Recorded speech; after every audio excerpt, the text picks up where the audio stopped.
Hello, welcome back to my channel. I'm Noreen Burke, owner of Call Clutter Fairy Home Organizing, and this is my YouTube channel, The Crafty Organizer. Before Easter gets here, I wanted to show you some fun, easy spring crafts that I had done. Some of these I had worked on a few weeks ago, and I'd been waiting to put them out as it got closer to Easter, but now that we're all home, it's a perfect time to look at some of the things you have around your house and see if you can not only duplicate these, but come up with some really fun ideas on your own. So let's get started. Our first craft is an upcycle. This was a cute little sign that I found at the Goodwill, and it was pretty beaten up. It had some chips in the wood. It was really scratched up, and the scratches were gouged in, so it wasn't even something I could just clean off. But the idea of this was super cute, and I knew I could just tweak it a little bit to freshen it up and make it good again. So I did a tutorial on how I dismantled this when disaster struck. My computer processor failed, so my computer overheated and died. So I've been working off of a laptop that's plugged into my computer, so I've lost that footage, but here's the part I did save, which is me just spray painting after I got everything off to give it a nice, clean, smooth surface. Now, a couple weeks ago, you saw when I was doing that Hobby Lobby dupe that I was looking at scrapbook paper, and I thought this was a fun farmhouse look, but they didn't have anything large enough for this sign. So I'm going to take 2 sheets and I'm going to match up the pattern so that I can go ahead and cut the size I need, and hopefully my seam is good enough that you won't even notice it. So once I've got the seams matched up, I'm just going to cut the size that I need. And this is my first time using the rotary tool, and for some reason, I keep putting my head in the shot, so I apologize if you can't see what I'm doing. I'm going to try and be more mindful as I'm recording these to keep my dang head out of the way. Once I have it cut down to size, though, you'll see that I have that little extra piece that overlaps, which is perfect. So what I'm going to do now, because I don't want it layered, that would bump up the paper, is I'm going to slide it underneath, and I'm going to make sure that the pattern is really matched up again, and then I'm going to cut off the excess so that the pieces that I have are perfectly matched up and in alignment, so that when I tack it down, you won't even notice that seam. Now, before I lift up anything, I'm going to take a little piece of Scotch tape, the type that's invisible, and I'm going to gently place it on here. I only want it to stay in position. I don't want it to adhere to the paper. And then the bottom piece that was layered, I can discard. So with everything being kept in place, I'm going to adhere tape to the back so that I have one seamless piece that matches the side of my board. So this I'm pressing down pretty well to make sure that it doesn't move, and it also doesn't add any dimension to the other side. And now, since I didn't press the pieces on the front, I can gently remove those, and I have one big beautiful piece for my sign. Now, I've talked about this spray adhesive before. I love using spray adhesive. I think it is such a fast, easy solution. I don't normally have patience for Mod Podge. Glue gun won't allow paper to lie flat, so I like the spray mount because it's instant, it's a good solid bond, and later on, if I do want to remove it, it's pretty easy to just remove the adhesive with a little bit of Goo Gone.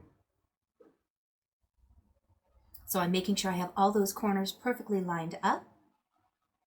And once I do, I can press this paper into place and I have a solid bond. Now, this is a cake scraper. I got this at Daiso for $1.50, but I use it as a varnishing tool, as a scraper when I have supplies on the table. I use this for a lot of different things. I use it to clean off my Cricut mats, but right now I'm just using my finger to press the outside of where that bunny is. I'm basically doing a reverse emboss, and I don't know if you can see here, but it's clear enough to me to see the lines where I can just go in with that X-Acto knife now and cut out the shape of that bunny so that I have the reverse image that the sign came with initially. If there's any spots that I didn't varnish well, I could just go ahead and take either my finger and rub against it or the other side of my X-Acto knife, and that gives me a clear line of where my shape is again. And you can see it really does indent well and allow it to be very easily seen. So once I have that cut out, I'll just take the inside of my bunny out. And I had hoped to keep him, but his little head ripped off. I'm sorry, bunny. So here it is all done. And I had thought of putting in different colors on the inside, but once I had it done, I decided I really did like the crisp part of the white. So here are the pieces I took off, and again, I'm sorry that I lost that footage, but these came off easily with screws, and there were two that had prongs in the back like a brad. So I'm going to put the brad pieces back into the original holes, and the other three where the screws are, I'm going to do something a little bit different, and I'll show you that in a second. So to keep the edge looking really clean, I like taking a sanding block and sanding the edges. Now I sand away to the outside of the edge so that I don't rip the paper up, but I'm going to take my time and just go all the way around. I think this makes a really big difference for a good clean finish. As you can see, here is the finished edge and it's super smooth. And here you can see the paper isn't quite laying down as smoothly. So I'm going to take the time to do the entire outside. And then I'm also going to do the same thing to the little bunny. Now, I don't want to mess up the paint, so I'm going to use a nail file. And this gives me a little bit more control to go over those intricate shapes and edges. So here I am using my scraper again to clean up. I had a lot of little dust from sanding around the edges. But now I can just place those embellishments that came back on. Now, in the beginning, it said, "Every bunny welcome," and that was so cute. And it was a wooden die cut that was placed on there. Regrettably, when I took it off, it did break and I wasn't able to salvage it. So I don't want to hurt the paper, so I'm coming through the back side and just barely poking it so I could see where the hole is for the two pieces that were brads. I'm putting those back where they came from, but the other three, I'm just going to pick where I want. I saved the cotton bunny tail. And now I'm just going to glue these down. I didn't want to screw into it because I was really afraid of splitting the wood. And for the inside where the screw was, I've got a couple different options. I have little rhinestones here, and I'm going to pick out a pearl first. And then the next thing that I'm going to find is just a shiny kind of a holographic rhinestone. And then the last thing that I'm going to put in is a little tiny fuzzy cotton ball to go in line with the bunny. So let me know in the comments below which one you think I used, and I'll reveal at the end. So do you think I used the cotton fluff, the little rhinestone, or the little pearl? Leave your comment below and we'll see if I picked the same one as you. For craft number 2, I love going down the party goods aisle at Hobby Lobby. I love all the coordinated looks. It gives me a lot of inspiration for crafting, but most often, because they're always updating their colors, I'll find a section that they're getting rid of to bring in the new season's color, and these are super cheap, and I like buying these to embellish onto cards or to use for labeling. So if you haven't checked out this aisle before, definitely check it out. It's a great space for inspiration and to get some supplies at a really inexpensive cost. While I was looking, I saw these cute little butterfly dragonflies, and they weren't expensive. They were only about $2 a piece, but even if I got 5, you're looking at $10, and you know me, I'm frugal. So I saw these pink ones that were half off. They were $1 a piece. But then I found this garland with butterflies, and it was only 99 cents. So I took these home and I took them out of the bag, and I got 5 butterflies for $1, making these 20 cents a piece. So I'm going to show you how I duplicate those little picks. So find yourself a couple of ink pens that don't work anymore with the clicker at the end. And at the very top, there's this little spring, which is exactly what they're using on the floral pick with the dragonflies. So I found several pens that were broken, that weren't writing anymore. I swiped the springs off of all of those, and all I did was stretch them out a little bit. With a small dab of glue, I twist the little spring in so that it's sticking upright. And I did this for all 5 of my cute new little butterflies. And honestly, the smallest dab of glue, and I found if you just twist the spring onto the glue a little bit, it allows the glue to go inside the spring just enough so that it's a nice secure attachment. Once I have all 5 springs attached to my butterflies, I get out some little cooking skewers, and I've seen these at the Dollar Tree before.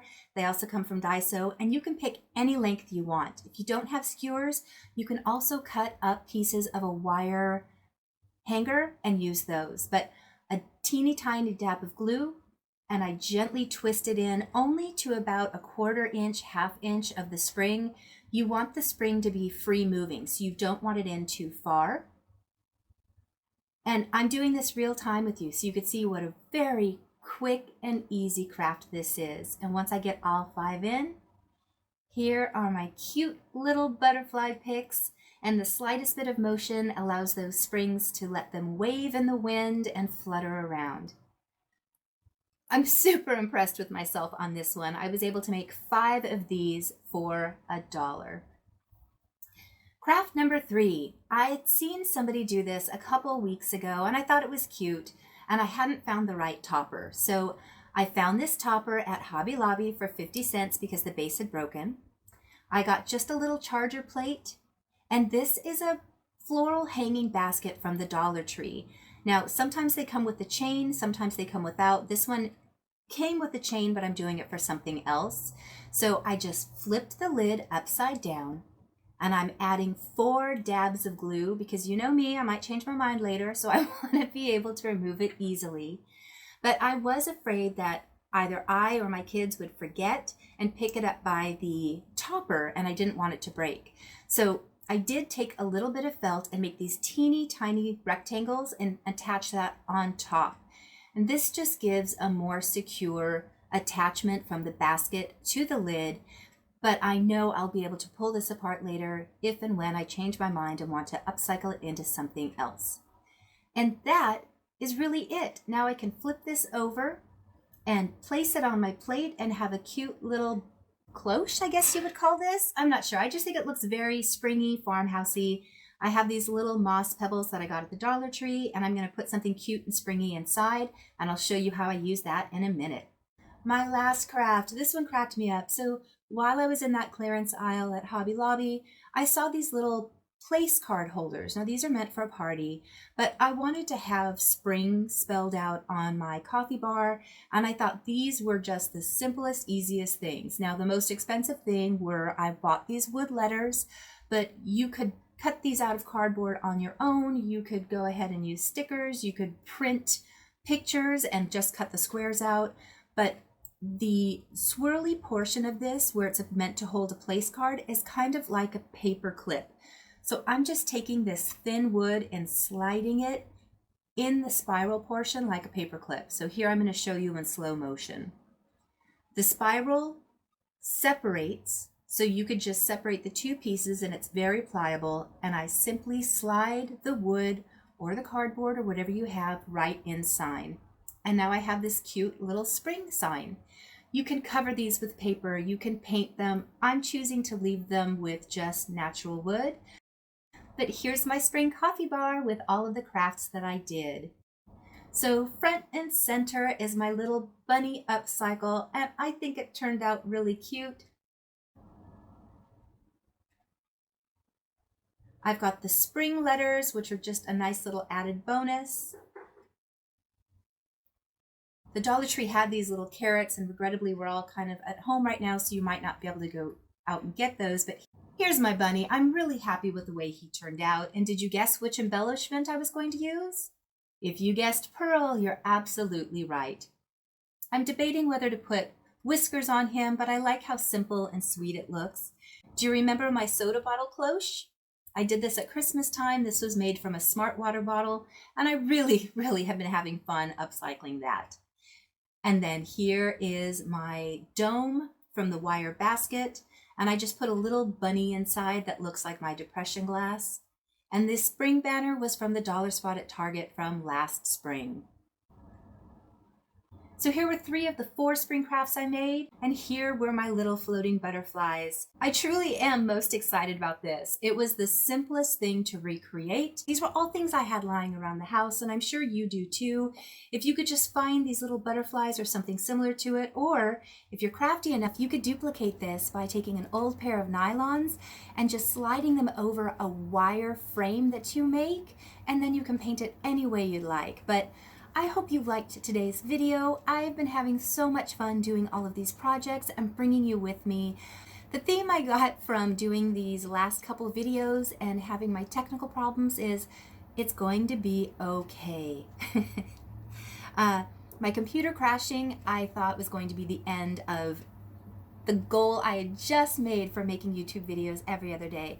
And then I figured out how to set up my laptop. And then my laptop wasn't powerful enough. But then I found a workaround by only using one program at a time to edit. But then, thank you, heaven, I don't want to call these 2 people out, but 2 very important people in my life decided to gift me a brand new computer. I've never had a brand new computer. I've always had hand-me-down computers. So this new one is so exciting. So that was my it's going to be okay. And then I couldn't get my software to load on it. So I was up until like 11 o'clock last night, but I stayed calm and everything worked out. Everything's gonna be okay. So my new computer's running, my software's finally loaded. I was able to retrieve most of the corrupt files. So today was the worst because I'd already had most of this video pieced together and I couldn't retrieve the footage of me taking apart that sign, but the rest of it, I'm hoping is okay. Anyway, thank you so much for watching. I'm sorry to ramble at the end, but you guys mean so much to me and you're kind of like my best friends to sit and chat with on a daily basis, so I'm really enjoying getting to chat with you. With that being said, I look forward to seeing you in 2 days, and I'll see you then. Bye.